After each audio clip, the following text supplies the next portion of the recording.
আয়। প্রথমে ওকে ওই রোদে রেখে দিতাম, একটু মাঝে মাঝে শীতকাল ছিল তো, ঠান্ডাতে একটু মাঝে মাঝে রোদে রাখতাম। আর এই যে উঠতে পারতো না বলে চেঁচাতো, ওই বাক্সের মধ্যেই থাকতো। আর এই যে পায়ে হাতে তখন জোর নেই, দেখতে পাচ্ছেন, খালি চেঁচাতো। আয় আয় আয় আয়, ওঠ সিঁড়ি, ওঠ, শুয়ে থাকলে হবে না, ওঠ ওঠ।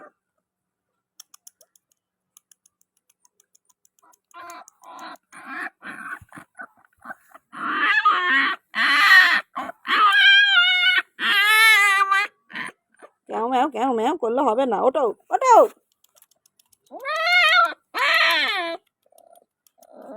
ওঠো।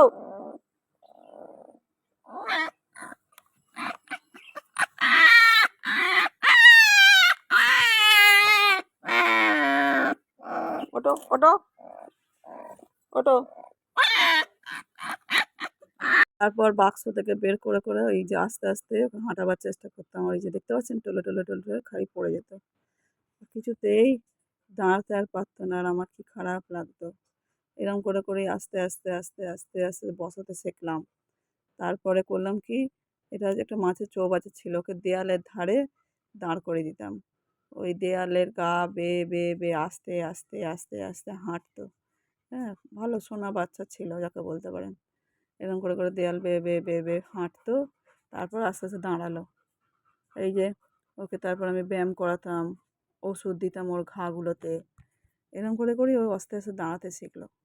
এই যে এত কষ্ট করার পর যখন চলে যায় তখন মনটা বেশি খারাপ লাগে। ও হঠাৎই মানে একজনকার পিছন পিছন হাঁটতে হাঁটতে আমাদের পাড়ায় চলে এসেছিলো। আর আমাদের পাড়াতে একটা বড় কুকুর ছিল। ও কিন্তু ডোডো আমার পাড়ার ছিল না, ও পাশের পাড়া থেকে এসেছিলো।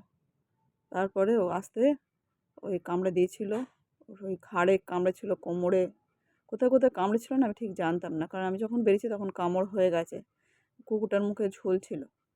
তারপরে ওকে আস্তে আস্তে তুলে নিয়ে এসে ওষুধ খাওয়ানো, ওষুধ লাগানো, সব কিছু চিকিৎসা করা, পায়ের ব্যায়াম, হাতের ব্যায়াম করে করে করে করে অনেক কষ্ট করে দাঁড় করিয়েছিলাম। ও চুপচাপ এরকম করে করে ব্যায়াম করতো, ভালো লাগতো বেশ। ওকে নিয়েই সারাক্ষণ পড়ে থাকতাম। আমার ওই এটা চ্যালেঞ্জের মতো ছিল, কী করে সুস্থ করা যায়। এবারে সেই চ্যালেঞ্জে আমি হেরে গেলাম, ও জিতে গেল, চলে গেল। ভালো থাকিস ডোডো, যেখানেই থাকিস। আমার অনেকটা আনন্দের মুহূর্তের ও সঙ্গী ছিল। যাই হোক, অসুস্থ ছিল এটা ঠিক কথা, হয়তো দাঁড় করাতে পেরেছিলাম, কিন্তু ওর বড্ড ম্যাগট প্রবলেম ছিল।